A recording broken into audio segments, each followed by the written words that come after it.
폐업 3번 했습니다. 대출 받아서 차린 곳이 망해서 2억 넘게 손해도 봤죠. 두 번째 폐업 때는 업종 전환까지 했었는데도 망했어요. 그때 제가 이걸 알았더라면 폐업 안 했을 겁니다. 오늘은 그 방법을 알려드릴게요. 제발 아직 포기하지 말아주세요.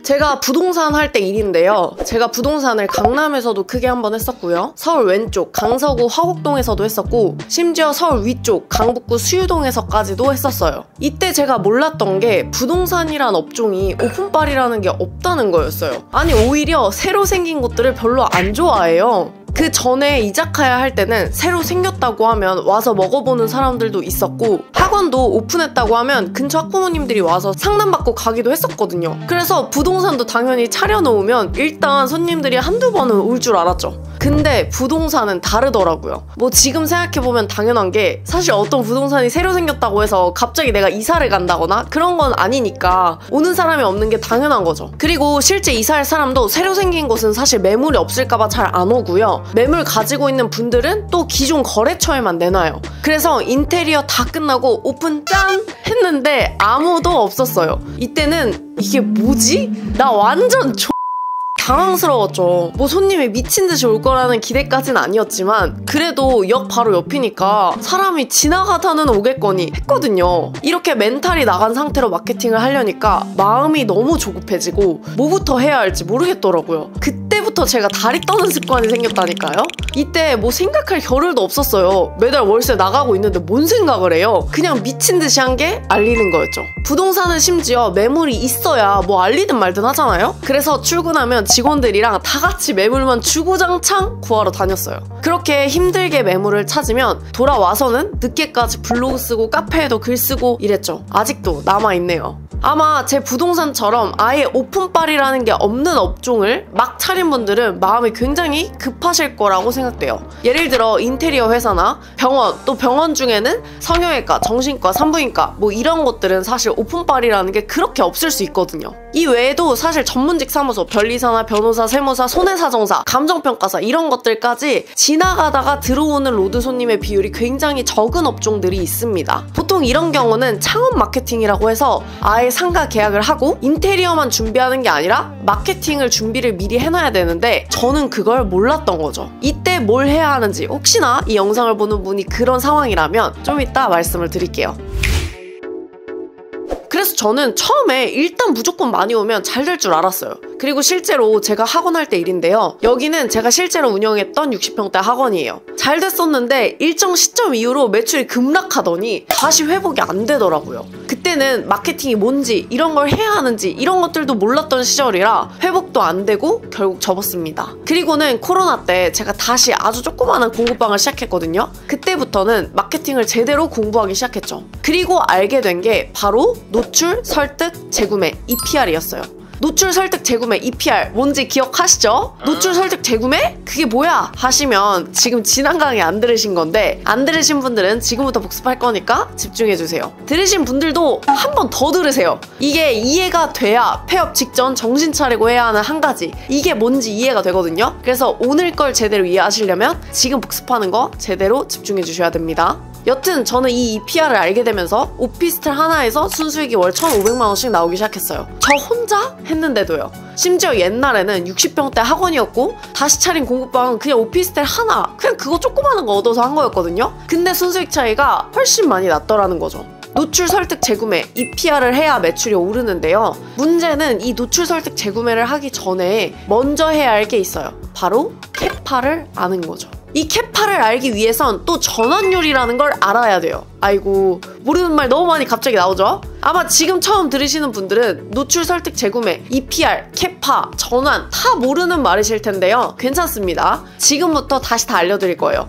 제가 또 강사 출신이다 보니까 반복을 진짜 많이 합니다. 모르셔도 상관없어요. 계속 반복을 할 거거든요. 그리고 혹시나 듣다가 너무 많이 반복해서 짜증 나더라도 그래도 들으세요. 제가 고등학생들을 10년 가르쳤는데 이해됐다고 해놓고 꼭 애들이 시험만 보면 먼저 이 PR은 exposure, 노출, P, persuade, 설득, R은 repurchase, 재구매입니다. 노출, 설득, 재구매 이 세 가지가 있어야 매출이 올라요. 그래서 앞으로 저는 이 말을 굉장히 많이 반복을 할 거예요. 저는 아직도 매일 EPR 거리면서 제가 운영하는 사업체 또 제가 대행하는 회사들의 EPR 중에 뭐가 부족한지만 맨날 찾으러 다니거든요. 오죽하면 회사 이름을 EPR 마케팅으로 지었겠어요. 근데 사실 EPR, 이 노출 설득 재구매 이게 뭔지 아는 것도 참 중요하지만 그걸 어떻게 높이느냐 이게 핵심인 거잖아요. 그래서 그 방법을 지금 3편에 걸쳐서 말씀드리고 있는 거예요. 그리고 오늘은 또 본격적으로 이거를 여러분들이 적용해 볼 수 있는 방법도 말씀을 드려볼게요. 먼저 1편에서는 제가 오프라인 상권이 아니라 온라인 상권이 뭔지를 알려드렸고요. 여기서 처음으로 이 노출이라는 개념이 뭔지를 알려드렸습니다. 이 노출이란 사람들한테 알리는 거다라고요. 그리고 2편에서는 그 온라인 상권에서 메인 상권으로 가기 위해서 뭘 해야 하는지 이것도 알려드렸었죠. 이때 제가 중요한 게 바로 설득이라고 했어요. 내 가게에 올만한 이유가 있어야 한다 라고 말씀을 드렸고요. 또 마지막으로 재구매, 이거 없으면은 결국 망한다고 했죠. 그래서 재구매도 굉장히 사업주 입장에선 중요하다고 했습니다. 그리고 오늘 3편에서는 지금 내 가게에 손님이 없으면 정신 차리고 뭘 해야 되는지 그걸 알려드릴게요. 나중에 말씀을 드리면 답답하실까봐 지금 바로 결론부터 말씀드리겠습니다. 알려드릴게요. 캐파를 확인하는 겁니다. 캐파라는 건 이런 거예요. 내가 지금 몇 명의 손님을 더 받을 수 있는지, 내 매장에서 받을 수 있는 총 매장의 손님은 몇 명인지, 내가 벌 수 있는 최대 매출은 얼마인지, 그걸 더 높이기 위한 전략은 어떻게 세워야 하는지, 이런 것들이죠. 아니 무슨 지금 고객이 있지도 않는데 몇 명을 더 받아? 그냥 더 많이 받으면 되는데 라고 생각하실 수도 있어요. 아니면 지금 저렴하게 팔고 있는데도 손님이 없는데 가격을 어떻게 더 높여? 이런 생각을 하실 수도 있겠죠. 근데 이걸 지금부터 생각하지 않으면요 오히려 손님이 와도 문제예요. 제가 학원 할 때를 이야기했었죠. 제 학원 할 때 갑자기 매출이 꺾인 이유가 여기에 있었어요. 갑자기 애들이 많이 왔습니다. 근데 저는 사실 그걸 감당할 수 없었어요. 근데 오바해서 아이들을 받았다가 입소문 안 좋게 나고 폭락했습니다. 처음에는 근데 이런 것들이 내 눈에 안 보여요. 근데 이게 서서히 매출로 나타나기 시작합니다. 어쩌면 매출이 서서히 떨어졌다면 바로 이런 문제일지도 몰라요. 노출 설득 재구매 중에서는 이 재구매 부분이 문제가 생기면서 서서히 망하게 되는 거죠. 이 문제뿐만이 아닙니다. 제가 1편에서 말씀드렸지만 노출은 돈이에요. 사람들한테 내 가게가 여기 있어 라고 말하는 모든 행위는 다 돈이 들어갑니다. 네이버 지도에서 내 가게를 등록하는 건 공짜죠. 그래서 이게 돈이 안 들어간다고 착각하시는데 아니에요. 이 네이버 지도를 고객한테 보이려고 하잖아요? 그럼 광고를 해야 됩니다.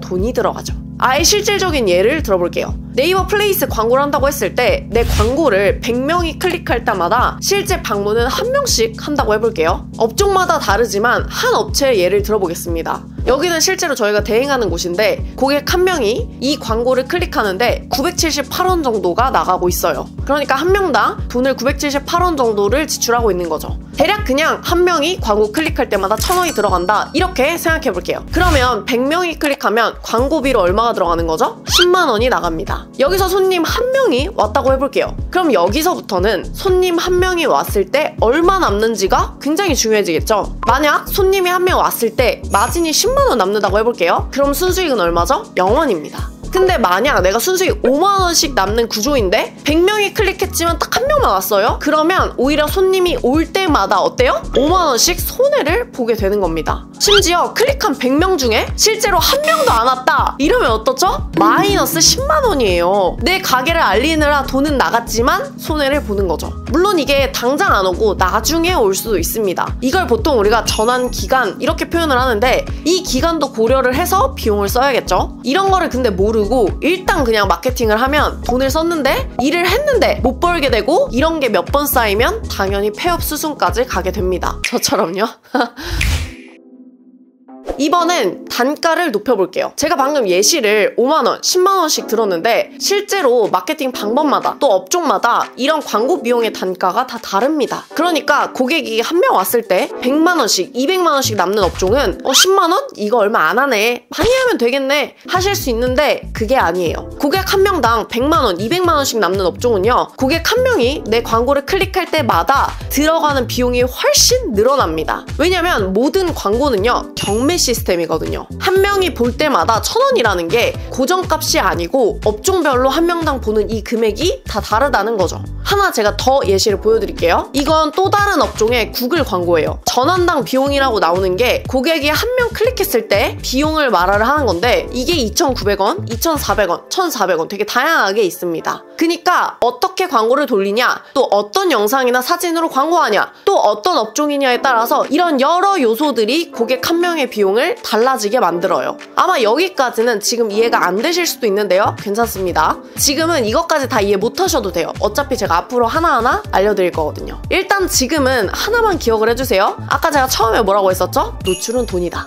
이것만 지금은 기억하셔도 됩니다. 왜 그런다고 했죠? 고객 한 명을 데리고 오는데 비용이 들기 때문에 그렇다고 했습니다. 그게 업종마다, 광고 방법마다, 영상마다 다 금액이 다른 거고요. 여기서 방법 하나하나마다 아주 작은 손해들이 계속 쌓이면 결국 매출이 꺾이게 됩니다. 근데 이건요, 반대로 말하면 이걸 하나하나 요소를 안 하게 되면 마찬가지로 어차피 매출은 꺾여요. 이건 꼭 네이버 지도만의 이야기는 아닌데요. 네이버, 구글, 유튜브, 인스타, 틱톡까지 모두 다 똑같습니다. 그럼 이번엔 블로그로 관점을 바꿔보겠습니다. 네이버 지도 등록하는 거 아까 공짜였죠? 구글 광고는 어차피 돈이 듭니다. 이 두 가지 관점을 봤는데 이번에 블로그도 한 번 더 이런 관점으로 공부해볼게요. 블로그에 글 쓰는 건 공짜예요. 그래서 공짜다 보니까 블로그를 가장 먼저 시작하시는 분들이 있는데요. 근데 블로그에 글 쓰는 시간이 들어갑니다. 만약 그 시간에 내가 손님이 있었다면 수술을 하거나 일을 하면 되겠죠? 사실 돈 벌 수 있는 시간인데도 그걸 안 벌고 글 쓰고 있는 겁니다. 눈에 안 보이지만 사실 이거 돈이 들어가고 있는 거예요. 근데 그럼에도 불구하고 지금은 당장 매출이 안 나오니까 내가 글 쓰는 시간 이거 들어가는 거 괜찮을 수 있어요. 근데 막상 이렇게 시간을 들여서 블로그를 했는데 내 블로그가 네이버에 안 보인다거나 글을 잘 못 써서 문의를 못 받았어요.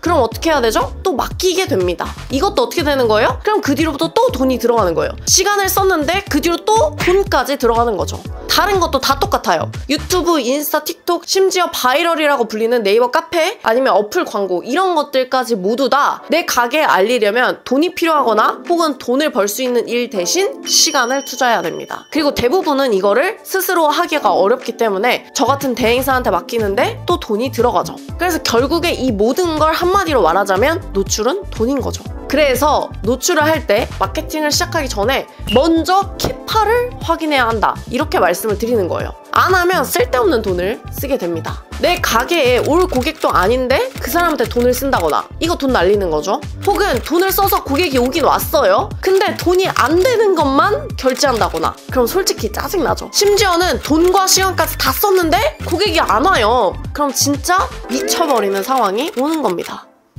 제가 그랬거든요. 이자카야에서 네이버 지도랑 블로그에 미친듯이 돈을 썼는데 와서 토마토 계란볶음 12,000원짜리 먹고 가버리는 거예요. 내가 지금 이 사람 데리고 오기에 얼마를 썼는데. 하고 날 때 네이버 카페 침투 마케팅을 했어요. 근데 오히려 이미지 안 좋아져서 돈을 냈는데 고객이 안 오기도 하고 또 안에서 막 전쟁도 났어요. 이것뿐 아닙니다. 전단지 미친듯이 돌렸는데 내 학원에 올 학부모가 아닌 사람한테 뿌려서 시간 날리고 돈도 날렸죠. 그래서 지금 제가 여러분한테 이렇게 말씀을 드리는 거예요. 지금 고객이 없어서 마케팅하는 거 당연히 필요하죠. 근데 폐업 직전에 정신 차리고 해야 할 한 가지는요. 마케팅하는 게 아니에요. 캐파를 먼저 확인하는 겁니다. 잘못하다가는 마케팅만 오히려 해놓고 안 좋은 이미지만 얻을 수 있거든요. 내 매장의 캐파를 확인할 줄 모르면 망하지 않았어도 사실 이미 망한 거더라고요. 그러면 이 캐파를 확인하려면 EPR, 이 노출 설득 구매 이 세 가지의 개념을 알아야 된다고 말씀을 드렸는데요. 그래서 복습을 또 해?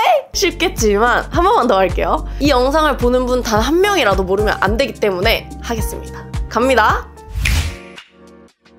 2편 내용이었어요. 첫 번째, 가만히 있으면 매출 절대 안 오른다고 말씀드렸죠. 가만히 있으면 절대 안 돼요. 그럼 당장 뭘 해야 된다고 했었죠? 두 번째, 온라인 상권을 골목 상권에서 메인 상권으로 이동해야 된다고 했어요. 일단 지금 내가 온라인 상권에 어디 있는지 확인하자고 했었죠. 확인하는 방법은 1강 참고해 주시고요. 세 번째, 마케팅에서의 핵심은 점진적 우상향이라고 했습니다. 갑자기 올라갈 수도 없고 혹시나 갑자기 올라가는 경우에는 넘어지는 경우도 있다고 했죠. 이러면 돈, 시간 다 날려요. 네 번째, 온라인 상권에서 메인 상권으로 이동하려면 세 가지가 갖춰져야 된다고 했습니다. 그게 바로 노출, 설득, 재구매, 줄여서 EPR 이거라고 했었죠. 그럼 이거 각각 뭐라고 했었죠? 다섯 번째, 노출은요 그냥 알리는 거 아니에요. 누구한테 알리느냐, 이게 훨씬 중요하다고 했습니다. 아무한테 알리는 건 시간 낭비, 돈 낭비예요. 그러면 누구한테 알려야 된다고 했었죠? 바로 여섯 번째, 고객을 4단계로 나눌 줄 알아야 된다고 했습니다. 단계별로 어떤 고객이었는지 한 번만 더 볼게요. 1단계, 지금 어떤 상품이 있다는 걸 몰라서 안 살 뿐 내 걸 알게만 되면 당장 구매할 고객, 그 고객이 1단계였어요. 그래서 1단계 고객을 가장 먼저 데리고 와야 된다고 했습니다. 그 다음에 2단계 고객, 지금 알린다 해도 바로 구매하진 않겠지만 최소 3개월 내로 구매할 예정인 고객들, 이 고객한테는 미리 알려놔야 돼요. 그래야 3개월 뒤에 나의 매출을 책임져 줄 수 있습니다. 그 다음 3단계, 당장 구매 의사는 없지만 현재 내 상품을 자주 구매하는 고객의 나이대, 성별, 특징 이런 것들이 일치하는 고객이에요. 이런 고객은 나중에 내 상품이나 서비스를 구매할 수도 있는 거죠. 마지막으로 네 번째는 가능한 한 많은 사람에게 알린다는 거였습니다. 그래서 이걸 정리해보면 일곱 번째로, 고객의 단계가 올라갈수록 돈은 많이 들어가는데 매출에 반영되는 속도는 늦습니다. 그래서 무조건 어디부터 공략해야 돼요? 1단계 고객부터 공략을 해야 됩니다. 근데 아무리 1단계 고객을 공략을 해도 무작정 노출만 한다고 매출이 오르나요? 아니죠. 그게 바로 여덟 번째, 설득이었습니다. 설득이 돼야 돼요. 그런데 이 설득은 어떤 거에 따라 달린다고 했었죠? 어떻게 노출했냐, 이거에 따라서 달라진다고 했어요. 이걸 우리는 컨텐츠라고도 표현한다고 했죠. 어떤 내용을 고객에게 전달하냐에 따라서 10명이 보고 10명이 오는 경우도 있고요. 잘못하다가는 10,000명이 봐도 1명도 연락이 안 오는 경우도 있다고 했어요. 그래서 이런 것들을 잘 하려면 뭘 해야 되죠? 기획을 잘 해야 됩니다. 아홉 번째, 마케팅하는 사람의 80%는요 노출만 보고요, 좀 더 잘하는 마케터 10% 정도는 설득까지 보고요, 마지막으로 진짜 잘하는 사람은 재구매까지 신경을 써줍니다. 근데 이런 사람 저 말고는. 열 번째, 저는 마케터가 아니에요. 자영업자입니다. 그래서 재구매를 신경 써요. 어떤 가게든 재구매 없이는 절대로 유지가 안 됩니다. 그래서 저는 재구매를 신경 쓰기 시작한 거예요. 정기적인 결제가 일어나는 업종인 학원이나 피부과 이런 곳들은 재구매 70에 신규 30% 정도가 유지가 돼야 되고요. 재구매가 잘 안 일어나는 업종, 인테리어나 성형외과 이런 곳들은 지인 소개 포함해서 재구매 30, 신규 70 정도가 돼야 유지가 됩니다. 11번째, 이런 재구매는요 CRM으로 할 수 있는데요, 이 CRM은 고객 관계 관리라고 불렀어요. 고객 타이밍을 맞춰서 내 고객을 만들어내는 과정이라고 했었죠. 예를 들어 카톡을 주기적으로 보낸다거나 문자를 보낸다거나 하는 거예요. 여기서 핵심은 홍보 문자 이런 거 아니라고 했었죠. 여기서의 핵심은 펜을 만드는 거, 그게 중요하다고 했습니다. 펜 만들면 사실 끝이에요. 그 다음 12번째, 마지막으로 순수익 500 이하는 직접 공부해서 하시면 되고 그 이상은 맡기시는 게 시간적으로 효율적이라는 부분까지도 말씀을 드렸습니다. 자, 그러면 이제 진짜로 폐업 직전 정신 차리고 해야 될 한 가지, 캐파를 확인하는 방법을 배워볼게요. 질문을 드리겠습니다. 각 질문당 5초의 시간이 있어요. 대답할 수 있는지를 한번 생각해봐 주세요. 첫 번째 질문입니다. 지금 내 매장에 한 달에 몇 명을 더 받을 수 있나요?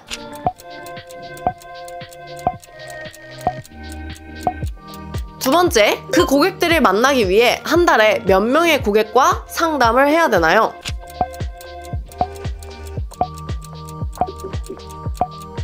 세 번째, 그 정도 문의를 받기 위해 한 달에 몇 명의 고객에게 알려야 하나요?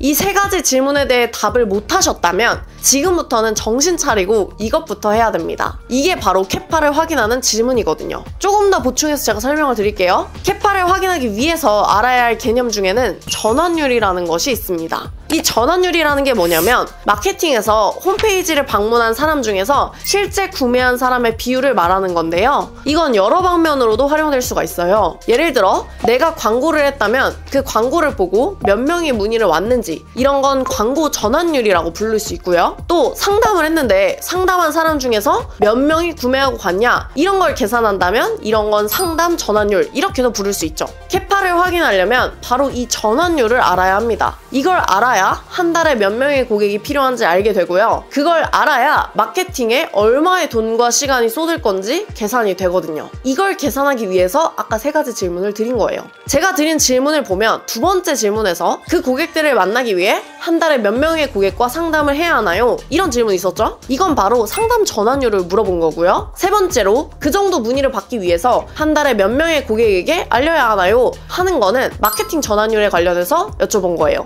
마케팅으로 몇 명 알렸을 때 상담이 몇 명 오냐? 바로 이런 거죠. 제가 좀 더 이걸 자세히 설명드려 볼게요. 일단 상담 전환율은요, 감으로는 알고 있을 거예요. 내가 몇 명 정도 상담을 하면 몇 명 정도 실제 고객이 되는구나, 이런 거요. 근데 이거 감으로만 알고 있으면 안 됩니다. 정확한 수치를 매월 알아야 되고요. 특히나 업종별로 잘 되는 시즌이라는 게 반드시 있거든요. 그때 어떤 차이가 있는지를 알아야 돼요. 이건 마케터가 해줄 순 없고 스스로 기록을 계속 해야 됩니다. 이거는 뭐 근데 기록만 하시면 되니까 앞으로 기록하시면 되는데요. 이걸 왜 기록해야 되냐면 이걸 알아야 시즌별로 마케팅을 어떻게 조율할 수 있는지를 알 수 있고요. 그리고 특히나 시즌을 굉장히 많이 타는 업종들이 있어요. 예를 들면 제가 했던 학원 같은 경우도 학기 초, 그 다음 방학 시작, 방학 끝날 때 이럴 때가 완전 시즌입니다. 그래서 원래 그 시즌을 준비하기 위한 마케팅도 별도로 계속 해야 되는 거예요. 그래서 이런 거를 확인하려면 상담 전환율이 없으면 할 수가 없거든요. 그래서 그렇습니다. 자, 그럼 이제 다음은 마케팅 전환율인데요. 마케팅을 했을 때 문의에서 결제까지 비율이 얼마나 되는지에 관한 내용이에요. 진짜 잘하는 마케터들은 이 전환율을 알고 그 전환율을 최소 유지하거나 혹은 올리려고 되게 노력을 많이 합니다. 실제로 여러 가지 테스트를 통해서 올려주려고 노력을 많이 하고요. 근데 이걸 모르고 마케팅을 하면 마케터만 돈을 벌고 사장님은 사실 일만 오질나게 하고 순수익이 안 남는 경우도 많아요. 대표적인 업종이 바로 배달 음식점이죠. 요즘 배달 플랫폼 수수료가 비싸서 배달을 많이 해도 돈을 못 번다, 이런 기사들이 꽤나 있어요. 이런 꼴이 되는 거예요. 사실 이런 거는 그냥 마케터들은 모릅니다. 장사 안 해보면은 사실 그냥 매출 잘 나오면은 잘 되는 것처럼 보이거든요. 그래서 저만 하는. 그럼 전환율에 대해서 진짜 예시를 한번 더 공부를 해보도록 하겠습니다. 사실 이 전환율이라는 내용도 세부적으로 파고들면 진짜 훨씬 더 많습니다. 일단 마케팅 전환율은 단순히 광고 얼마 했더니 몇 명의 고객이 왔다, 이렇게 설명할 수가 없어요. 왜냐면 전환율이 방법마다도 다 다르거든요. 블로그냐, 유튜브냐, 인스타냐, 아니면 유튜브 안에서도 긴 영상이냐, 짧은 영상이냐, 이런 거에 따라서도 전환율이 다 다릅니다. 제가 하나만 보여드릴게요. 이 표가 뭐냐면 데이터 랩이에요. 제가 이 유튜브 말고 다른 유튜브 한다고 말씀드렸죠? 바로 주는 사람이라는 유튜브인데요. 오늘 날짜 기준으로 구독자가 16만 5천 명 정도 됩니다. 이 채널에서는 제가 온라인 강의를 판매하고 있어요. 방금 보여드렸던 표는 온라인 강의 판매 수치를 모두 기록해놓은 데이터 랩인데요. 여기에 적힌 유튜브 조회수, 인스타그램 조회수, 카페 가입률, 카톡 채널 가입자 수, 이런 것들을 왜 기록해놨냐면 이게 바로 강의 매출과 직결해서 비례하기 때문에 그렇습니다. 그리고 이 각 데이터 옆에는 증감률, 클릭률, 이런 말들이 있을 거예요. 바로 이게 각 채널별로 전환율이 어떻게 다른지를 제가 체크해 놓은 건데요. 이게 바로 데이터 랩이라는 거죠. 바로 제 매출을 아주 든든하게 책임져주는 아이고요. 이 데이터 랩은 한 달 단위로 나와 있는데 사실 적을 때는 하루 단위로 적습니다. 그리고 요약으로 엑셀 수식을 걸어서 정리해 놓은 걸 보여드린 거예요. 실제로 좀 더 자세히 보려면 하루 단위로 보기도 합니다. 저는 이거를 제 업체뿐만 아니라 제가 마케팅 대행하는 업체 모두 다 이거를 가지고 있는데요. 사실 이 데이터 랩은 1년을 쌓으면 그 뒤로는 게임이 끝나요. 저한테는 제 사업체별로 목표 월 매출이 있어요. 이 매출이 되기 위해서 이번 달에 몇 명이 고객이 필요한지를 바로 이 데이터 랩이 다 알려줍니다. 누구한테 물어보지 않아도 여기에 다 나와 있어요. 이게 되면 무슨 일이 생기냐? 그러면 바로 마케팅 목표라는 게 생깁니다. 그러니까 그냥 나 몇 명 데리고 오고 싶어, 이게 아니고 정확한 수치를 기반으로 현실적인 목표가 생긴다는 거예요. 이게 왜 중요하냐고요? 이번 달에 내가 뭘 해야 하는지가 여기서 바로 보여지게 되는 겁니다. 그게 그럼 뭐가 얼마나 대단한 거냐고요? 그러면 바로 목표를 이룰 수 있게 되는 거예요. 그러니까 현실적인 목표가 되는 거죠.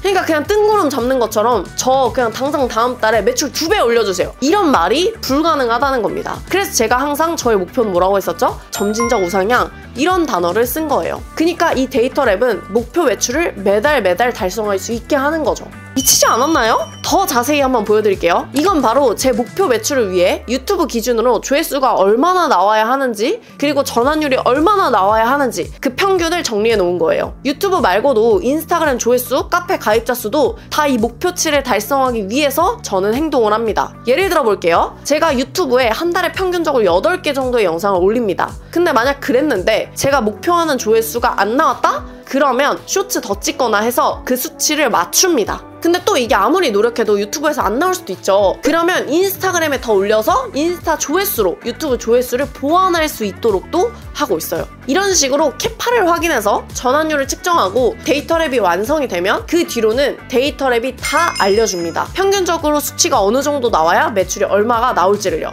그리고 얘의 역할의 가장 중요한 역할은 매출을 올리는 것도 있지만 더 중요한 것, 매출이 떨어지지 않도록 뭘 해야 되는지를 알려줘요. 근데 여기서 진짜 잘하시는 분들은 혹시나 내가 원래 메인으로 하고 있는 마케팅이 안 됐을 때를 대비해서 여러 마케팅 채널, 예를 들면 저는 유튜브도 있고 인스타도 있고 또 카페도 있죠. 그리고 홈페이지도 있습니다. 이런 식으로 여러 채널을 만들어 놓은 다음에 대비를 하는 거예요. 서로 보완할 수 있도록요. 근데 여기서 더 나아가면요, 진짜 이걸 잘하게 되면 내가 미친 듯이 많이 일할 필요가 없습니다. 데이터를 조절해가면서 일할 수가 있어요. 만약 이번 달에 전환율이 평균보다 좋아서 문의가 많이 왔고 이미 예약이 다 찼어요. 그럼 굳이 SNS에 더 많은 영상이나 글을 올릴 필요가 없습니다. 좀 조율을 해줘야 되죠? 그럼 좀 덜 올린다거나 광고비를 줄여서 캐파를 조절하는 겁니다. 제가 진짜로 이것까지 아는데 10년 걸렸거든요? 음식점, 부동산, 학원, 또 뭐 변호사의 병원의 인테리어 회사, 심지어는 뭐 공장, 지금 B2B 마케팅까지, 그리고 최대로 매출 6천원대 건강기능식품 회사까지 진짜 별별 거 다 해보고 제가 알게 된 거예요. 저한테 정말 소중한 거거든요. 근데 알려드리는 건 정말 이거 한 번만 해보시면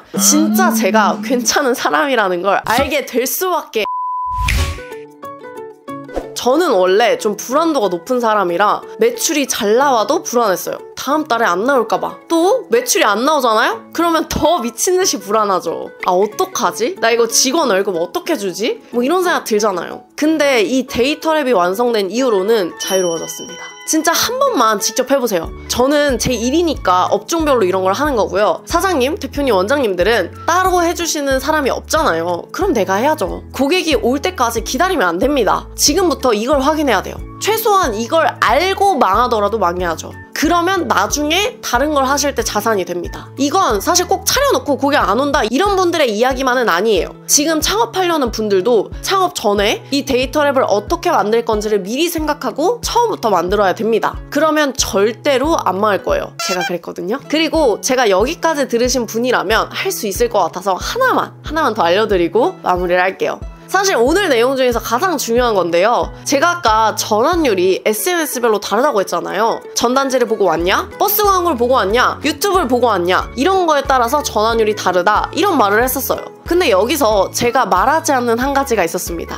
바로 어떻게 왔냐에 따라 전환율도 다르지만 객단가도 다르다는 거예요. 이건 마치 이런 거예요. 어떤 지인이 있다고 해볼게요. 근데 그 지인이 야 이거 좋대 이런 말을 했어요. 근데 그 지인이 항상 평상시에 거짓말하는 사람이에요. 그러면은 그거 믿을까요? 안 믿고 안 가보겠죠? 근데 반대로 이 지인이 평상시에 진짜 좋은 것만 이야기하는 사람이에요. 그럼 어떨까요? 그러면 거기 묻지도 따지지도 않고 일단 한번 가봅니다. 그리고 결제하고 올 확률이 굉장히 높아요. 이것 때문에 바이럴 마케팅의 효과가 센 거예요. 마케팅은요, 여기서 딱 이 사람 있죠? 이 지인이 SNS가 되는 거예요. 유튜브를 한다? 그러면 그 지인이 유튜브 영상이 되는 거고요. 블로그를 한다? 그러면 그 네이버 블로그 글이 그 사람을 대신하는 겁니다. 버스 광고나 전단지 이런 거 다 마찬가지예요. 그 전단지의 광고물 그 자체가 그 지인 자리를 대신해서 가는 거예요. 그래서 이 지인 자리에 어떤 영상을, 어떤 글을, 어떤 내용을 쓰느냐가 정말 너무 중요합니다. 이런 기획을 할 줄 알아야 고객을 오게 만드는 것에서 끝나지가 않아요. 그냥 주구장창 일만 하고 끝나지가 않습니다. 내 가게에 팬이 생기고요. 그러면 뭐 재방문 하는 거, 매출을 유지하는 거, 객단가 올라가는 거, 내 순수익 올라가는 거는 그냥 자연스러운 일이 되는 겁니다. 그러니까 지금 매출이 안 나오는 건 매출 자체가 문제가 아니고 내 가게에 팬이 없다는 게 문제인 겁니다. 팬이 없으니까 매출이 안 나오는 거예요. 그래서 이 데이터랩 안에는 사실 진짜 정교하게 하면 이런 걸 다 포함시켜 놔야 됩니다. 저처럼 마케팅 전환율, 그 안에서도 SNS별 전환율, 또 그 안에서도 컨텐츠 전환율이라고 해서 각 영상마다, 각 글마다 전환율을 다 기록해 놓는 거죠. 근데 이거는 아마 당장 따라 하시기는 어려우실 거예요. 이걸 알려면 SNS도 할 줄 아셔야 되고 또 컨텐츠도 만들 줄 아셔야 되고 심지어 저처럼 여러 업종을 하면서 각 업종별 전환율이라는 게 있거든요. 이것도 알아야 되거든요. 그래야 지금 내가 똑바로 하고 있다 없다 이거를 판단할 수가 있거든요. 그래서 이렇게까지는 혼자 하시기엔 좀 무리고요. 지금은 일단 한 개만 해주시면 됩니다. 내 사업체에 맞는 데이터 랩을 적어보는 거예요. 여기서 데이터 랩이라고 하면 이런 게 들어가면 되겠죠? 일단 지금 하고 있는 마케팅을 하루에 몇 명의 고객이 보는지 이런 거 기록하고요. 또 몇 명의 고객이 실제로 문의하는지 이런 걸 기록하는 겁니다. 몇 달간 그 추이만 봐도 지금 내가 어떤 상태인지 아실 수 있을 거고요. 그러면 현실적인 목표가 잡힐 겁니다. 그러면 이 목표를 위해서 이걸 달성하기 위해서 어떻게 해야 되는지 그걸 이제 앞으로 공부하셔야겠죠? 그건 제가 매주 업종별 마케팅 방법을 찍을 겁니다. 그러면 마지막으로 이제 각 업종별 마케팅에서 뭘 알려드릴 건지만 정리를 하고 끝내겠습니다. 원인부터 알아야 돼요. 원인은 노출, 설득, 재구매 이 EPR 중에 하나일 거예요. 이게 근데 업종별로 또 업종 안에서 예를 들어 병원이라고 하면 진료 과목별로도 이게 다 다릅니다. 노출 자체가 안 돼서 망하는 것도 있고요. 노출에 비해서 설득이 안 되는 업종도 있을 거고요. 또 재구매가 굉장히 힘든 업종도 있습니다. 그래서 처음에는 이 세 개의 원인 중에서 뭐가 문제인지 그걸 알려드릴 거고요. 저라면 이 원인을 어떻게 할 것인지에 대해서도 말씀을 드릴 거예요. 또 그거를 각 SNS별로 어떻게 극복할 수 있는지 따라할 수 있도록까지도 알려드릴 수 있도록 할 겁니다. 심지어 제가 한다면 평균적으로 그걸 극복하는데 얼마나 걸릴지까지 그 기간도 보여드릴 거예요. 지난번에 말씀드렸지만 제가 알려드릴 업종별 마케팅 방법은요, 그냥 마케팅 아닙니다. 진짜 재구매도 되는 마케팅이에요. 그리고 그 재구매까지 되기 위해서 어떤 구체적인 절차도 알려드릴 거예요. 심지어 같은 업종이라도 각 과목별로, 각 지역별로, 각 규모별로도 다 전략이 다르거든요. 그것도 나눠서 알려드릴 겁니다. 1인이 운영하냐? 5인 이하가 운영하냐? 아니면 아예 진짜 대형이냐? 이런 거에 따라서 나눠서도 알려드리겠습니다. 이렇게 알려드리려는 이유는 제가 어떻게 할지를 다 알고 제 방법에 동의하는 분에게만 문의를 받고 싶어서예요. 만약 제 방법이 안 될 것 같다고 생각하시거나 그러면 그냥 직접 해보시고 된다는 확신이 들 때 그때 연락 주셔도 됩니다. 그래서 직접 따라할 수 있도록 더 자세히 알려드릴 거예요. 그래야 저한테 진짜 괜찮은 분만 연락을 주시겠죠? 업종은 제가 맡고 싶은 순서대로 찍어볼 예정이에요. 자, 그러면 정리 나갑니다. 이건 정리예요. 그럼 우리는 업종별 마케팅 방법에서 만날게요. 안녕!